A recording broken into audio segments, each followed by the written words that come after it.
자, 여러분 안녕하세요. 반갑습니다. 부동산 세법의 김동수입니다. 자, 오늘 문제 40번부터 한번 학습해 볼까요? 자, 소득세법상 양도소득세의 세율에 관한 설명이다. 틀린 것. 우리나라의 양도소득세의 세율은요, 5단계 초과 누진세율이죠. 6%, 15%, 24%, 35%, 38%, 그리고 차등 비례세율 있죠. 10%, 20%, 30%, 40%, 50%, 70% 이런 게 있습니다. 자, 1번 하나의 자산이 양도소득세의 세율 중 둘 이상의 세율에 해당한다. 자, 어떤 자산에 대해서 세율이 2개 이상 적용할 때는 그 중에서 높은 세율을 적용하게 되는 거죠. 2번 보유기간은 취득일로부터 양도일까지로 하며 상속받은 자산은 피상속인이 취득한 날로부터 기산한다. 그렇죠? 피상속인이 돌아가신 분이 최초에 취득한 날로부터 상속인이 양도하는 날까지를 보유기간을 확인합니다. 3번 기타 자산에 대해서는 보유기간에 관계없이 40%를 적용한다. 틀렸죠? 여러분, 기타 자산은 보유기간에 관계없이 5단계 초과 누진세율을 적용합니다. 특정 시설물 이용권, 특정 주식, 특수 업종을 영위하는 부동산 과다 보유 법인의식, 특정 시설물 이용권. 이러한 것들은 기타 자산으로서 5단계 초과 누진세율을 적용합니다. 3번 틀렸고요. 보유기간이 2년 이상인 부동산에 관한 권리에 대해서는 5단계를 적용합니다. 그렇죠? 토지와 건물과 부동산에 관한 권리가 등기가 되고 보유기간이 2년 이상을 보유하면 6%부터 최고 38%까지 5단계 초과 누진세율을 적용합니다. 5번 보유기간이 1년 미만인 토지, 건물은 50%를 적용하지만, 여러분, 토지 건물은요, 보유기간이 1년 미만이면 50%인데 주택은 1년 미만이면은 40%를 적용합니다. 주택과 조합원 입주권도 주택이기 때문에 1년 미만 보유시는 40%를 적용합니다. 6번 주택과 조합원 입주권으로서 등기가 되고 주택은 보유기간이 1년 이상이면 5단계를 적용합니다. 7번 상속받은 부동산을 양도하는 경우 양도소득세율을 적용함에 있어서 보유기간은 피상속인이 부동산을 취득한 날로부터 상속인이 양도하는 날까지로 한다. 맞습니다. 그 다음에 41번 넘어갑니다. 양도소득세에 있어서 초과 누진세율이 적용되는 경우이다. 옳은 것 그랬습니다. 회원제 골프 회원권. 여러분, 골프 회원권은 특정 시설물 이용권으로서 기타 자산에 들어갑니다. 보유기간 관계없이 5단계 초과 누진세율을 적용하니까 정답은 1번이 되겠네요. 2번 등기된 토지 건물 보유기간이 8개월이면 토지 건물은 1년 미만이면 50%가 되겠습니다. 3번 지상권 전세권 보유기간이 1년 2개월인 경우입니다. 토지와 건물과 부동산에 관한 권리는 1년 이상 2년 미만 보유하면 40%가 되겠습니다. 4번 부동산을 취득할 수 있는 권리로서 4개월인 경우 1년 미만이죠. 토지와 건물과 부동산에 관한 권리로서 등기가 되고 보유기간이 1년 미만인 것은 50%가 되겠습니다. 5번 주권 상장 법인의 대주주 소유 주식이 증권시장에서 거래되는 것으로서 10개월. 자, 대주주가 주식을 보유하고 있는데 1년 미만 보유하고 양도했다. 30%를 적용합니다. 1년 이상일 때는 20%가 되겠고요. 중소기업 주식은 10%가 되겠습니다. 42번입니다. 양도소득세 과세표준의 예정신고와 자진납부에 대한 설명이다. 틀린 것. 토지 또는 건물의 자산을 양도한 경우에는 양도일이 속하는 달의 말로부터 2개월 이내, 그렇죠? 만약에 9월 5일 날 양도했다면 대금 청산일 기준이죠. 양도일이 속하는 달의 말이니까 10월, 11월 말까지 신고하면 되겠습니다. 양도 차익이 없거나 양도 차손이 발생한 경우에도 당연히 예정 신고를 해야 됩니다. 3번. 주식 또는 출자 지분을 양도한 경우에는 양도일이 속하는 분기의 말일부터 2개월 이내에 예정 신고를 해야 한다. 그렇죠? 주식 및 출자 지분도 2개월 이내에 신고하도록 되어 있습니다. 4번. 국토계획 및 이용에 관한 법률에 따라서 토지거래 계약에 관한 허가구역에 있는 토지입니다. 토지거래 허가구역에 있는 토지를 양도할 때는 토지거래 계약 허가를 받기 전에 대금을 청산한 경우에도 허가일 기준입니다. 그러니까 대금을 청산했는데 시장군수구청장한테 토지거래 허가를 받지 못했다면 허가일 기준입니다. 그래서 청산일과 허가일 중 늦은 날 기준이다. 미리 허가는 받고 청산일이 늦었다면 청산일, 청산을 하고 허가일이 늦었다면 허가일 기준이 되겠습니다. 항상 허가일, 아니 늦은 날, 청산일과 허가일 중에서 늦은 날 기준으로 기준하면 되겠습니다. 5번. 예정신고와 함께 납부할 때는 10%의 금액을 공제한다. 틀렸죠? 과거에는 예정신고 납부세 공제가 있었습니다. 예정신고하고 세금을 납부하면 10% 공제하던 시절이 있었는데 완전히 지금은 예정신고 납부세 공제가 폐지가 됐습니다. 그래서 5번이 틀렸네요. 43번입니다. 실지 거래 가격으로 양도 차익을 계산하는 경우 양도가액에서 차감되는 필요경비로서 틀린 것. 여러분, 필요경비는 취득가액도 필요경비가 될 수 있고요. 자본적 지출 그리고 직접 양도비용이 필요경비가 될 수가 있습니다. 1번.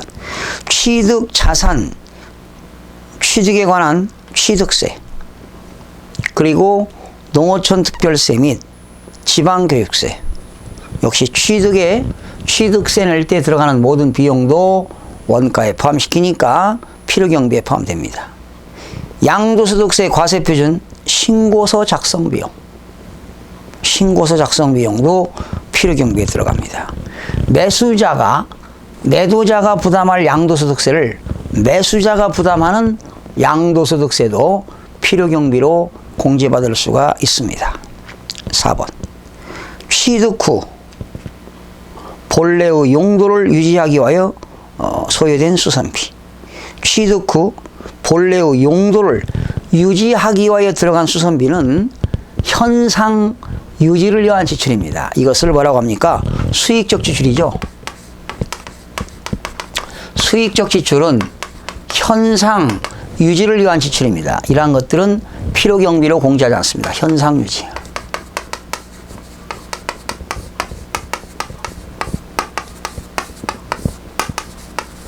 현상 유지를 위한 지출은 인정하지 않습니다.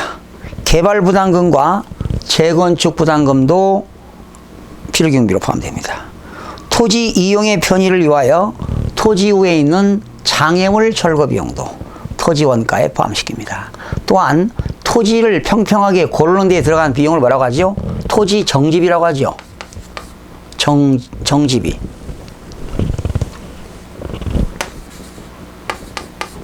정지비용도 원가에 포함시킵니다. 양도자산의 용도 변경, 개량, 이용 편의를 위하여 지출한 비용은 자본적 지출이 되겠습니다. 가치가 증대되거나 내용 연수가 연장되는 지출이 되겠습니다. 8번.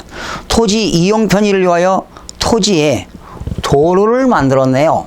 토지 위에 도로를 만드는 데 들어가는 시설비도 역시 필요경비에 포함이 되겠습니다. 그래서 현상 유지를 위한 비용은 수익적 지출로서 필요경비에 공제하지가 않습니다. 자, 44번 넘어갑니다. 양도소득세 과세표준 계산 과정에 필요경비로서 자본적 지출에 해당하는 것이다. 틀린 것. 그러니까 자본적 지출이 아닌 거죠. 자산 취득 조건으로 매입한 국민주택 채권, 국민주택 채권을 만기가 되기도 전에 금융기관에 매각하여 발생하는 채권 매각 차손. 여러분 이것은 1번 채권 매각 차손은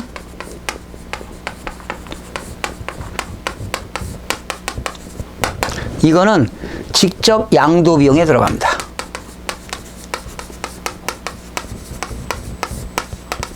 이거는 자본적 지출이 아니죠. 정답은 1번이 되겠네요. 용도 변경 등 이용 편의를 위하여 지출한 비용. 자본적 지출. 엘리베이터라든가 냉난방 설치 비용도 자본적 지출입니다. 재해 등으로 인하여 자산의 원상 복구를 위한 비용. 원상 복구를 위한 비용도 자본적 지출입니다. 내용 연수를 연장시키거나 현실적으로 가치가 증가시키는 수선비, 이것도 자본적 지출 되겠고요. 사방사업입니다. 사방사업법에 의해서 축대도 쌓고 나무도 심는 그런 사방사업에 들어간 비용도 자본적 지출이 되겠습니다. 정답은 1번이 되겠고요. 45번입니다. 소득세법상 양도소득세를 신고 납부하는 경우 과세표준 계산 과정에서 공제 순서를 열거한 것이다. 여러분, 양도가액에서 뭘 공제하죠? 필요경비를 공제하면 양도차익이 나옵니다. 양도차익에서 뭘 공제하지요? 장기보유 특별공제를 빼게 되면 양도소득금액이 나옵니다. 양도소득금액에서 양도소득 기본공제를 차감하면 양도소득 과세표준이 나옵니다. 그러면 1단계로 공제한 건 필요경비, 두 번째는 장기보유 특별공제, 세 번째는 양도소득 기본공제가 되니까 정답은 3번이 되겠습니다. 그 다음에 46번으로 넘어갑니다. 소득세법상 거주자의 양도소득세에 관한 설명이다. 틀린 것. 법령으로 정하는 근무상 형편, 취득한 수도권 밖에 소지하는 등기된 주택과 그 밖에 등기된 일반 주택을 국내에 각각 한 개씩 소유하는 1세대가 일반 주택을 양도하는 경우는 비과세한다. 여러분, 제가 서울에 수도권에 일반 주택 하나 가지고 있습니다. 그런데 근무상 형편 때문에 수도권 밖의 지역에다가 주택을 하나 샀습니다. 그러면 1세대 2주택이죠? 수도권 밖이니까 지방에다가 주택을 지방주택이죠. 이때 1세대 2주택이라 하더라도 일반 주택 팔면 비과세가 되겠습니다. 맞습니다. 장기 활부 조건으로 부동산을 매매하는 경우 취득 및 양도 시기는 장기 활부 조건은 1년 이상인 거거든요. 소유권 이전 등기 접수일, 인도일, 사용 수익일 중 빠른 날이 되겠습니다. 소유권 이전 등기 접수일, 인도일, 사용 수익일 중 빠른 날이 되겠습니다. 3번. 부동산의 양도에 대한 양도소득세를 양수자가 부담하기로 약정했습니다. 양도 시기인 대금 청산일 판단 시 그 대금에는 양도소득세를 제외된다.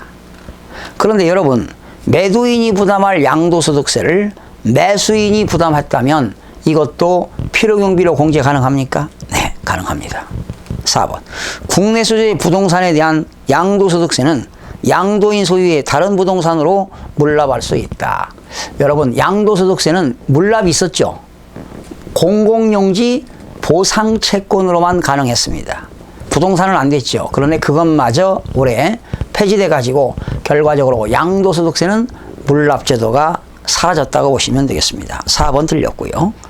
양도소득세 과세 대상인 국내 소재에 등기된 토지와 건물을 같은 연도 중에 양도 시기를 달리하여 양도한 경우 양도소득 기본공제는 연간 얼마? 250만 원만 공제가 가능합니다. 그러니까 올해 5월 달에 토지 팔았다. 공제 받았지요.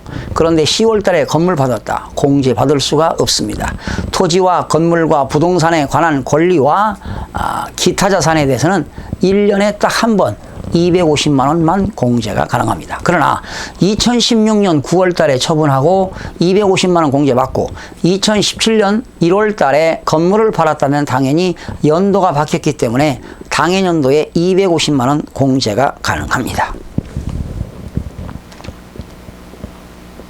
그 다음 47번. 소득세법상 국내 자산 양도 시 과세표준을 양도소득 과세표준을 감소시킬 수 있는 항목에 해당하지 않는 것. 여러분, 양도소득세 과표가 줄면은 세금이 줄어드는 거지요. 실질거래가격, 양도가액에서 실질 취득가액이 크면 빼면 양도 과표가 줄겠죠. 직접 지출한 비용이 있으면 과표가 줄겠죠.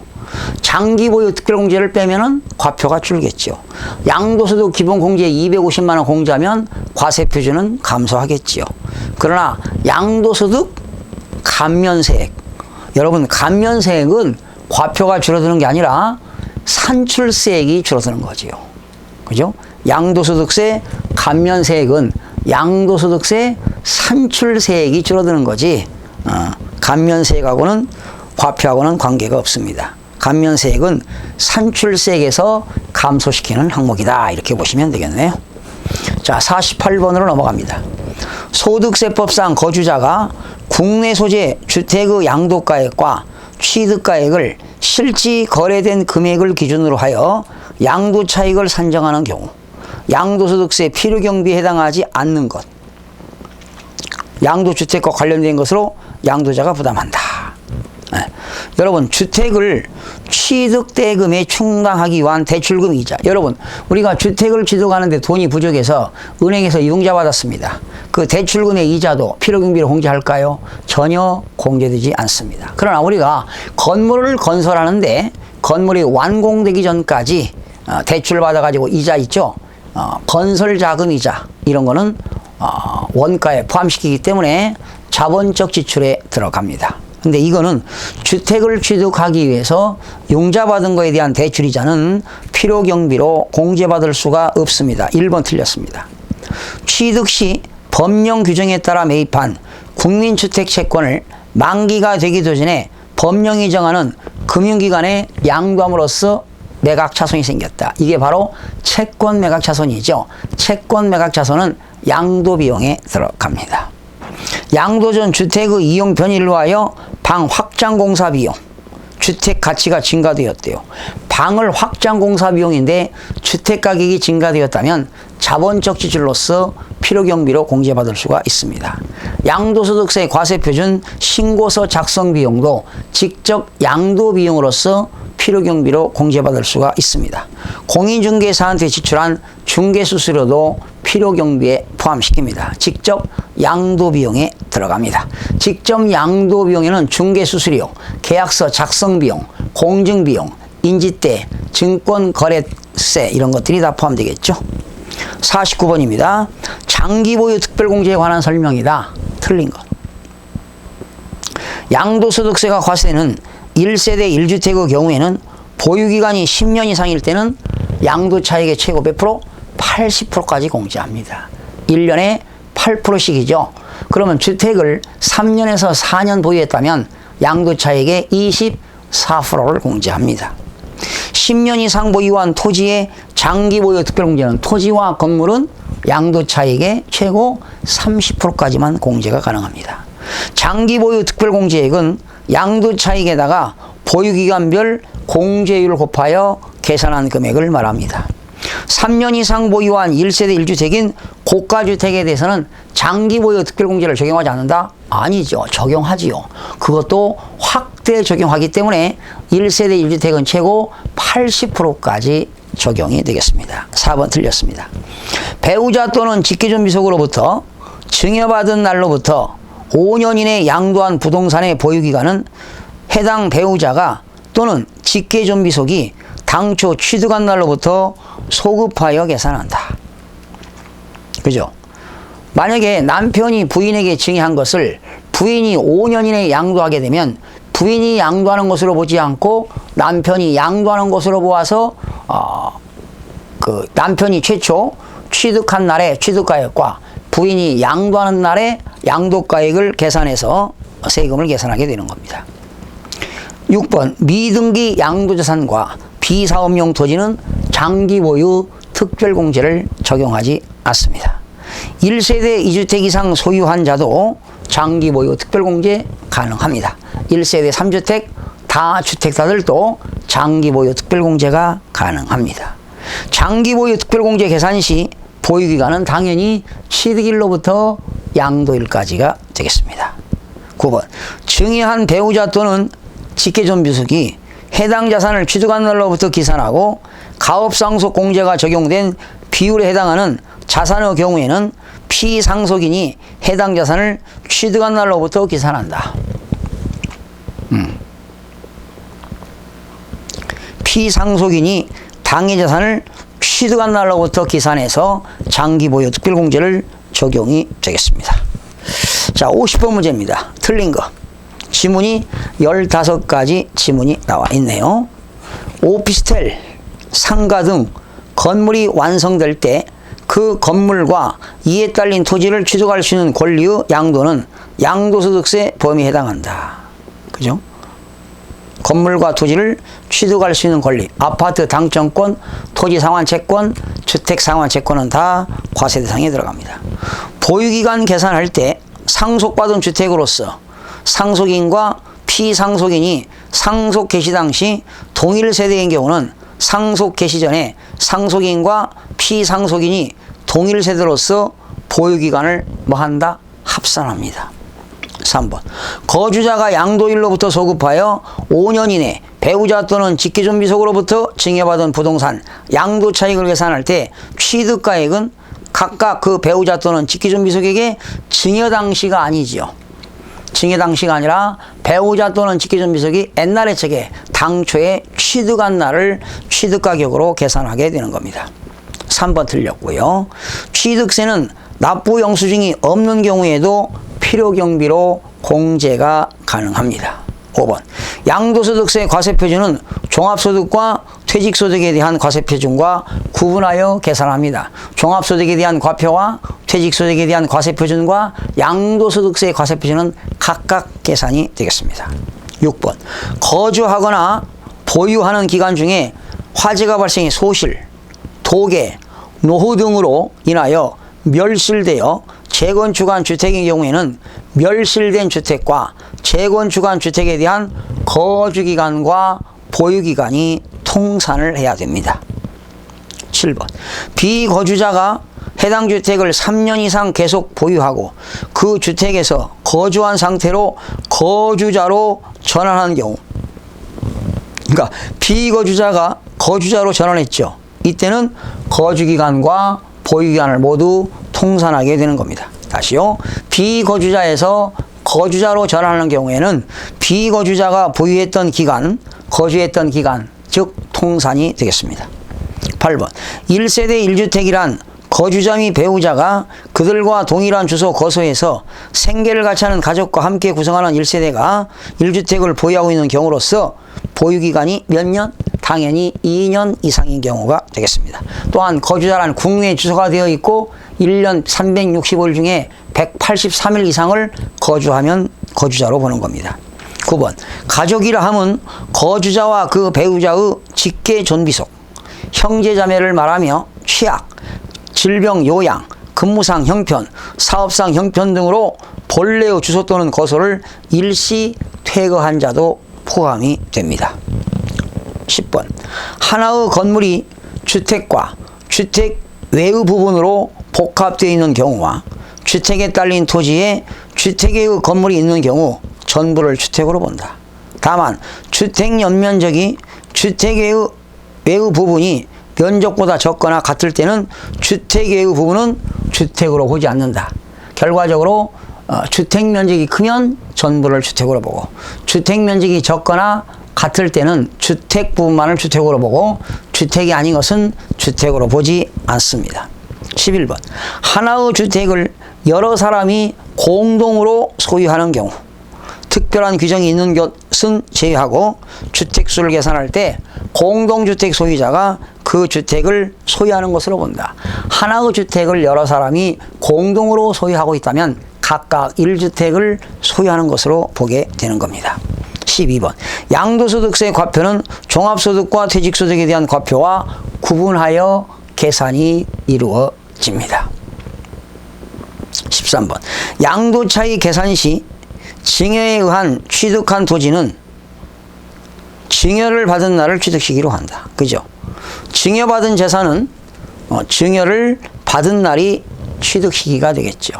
증여시는 취득세는 증여계약일, 양도소득세는 증여를 받은 날이 되겠습니다. 15번 양도소득의 총수익금액은 그죠? 양도가액은 총수익금액이 되겠죠. 총수익금액은 양도가액이 된다. 이렇게 보시면 되겠네요.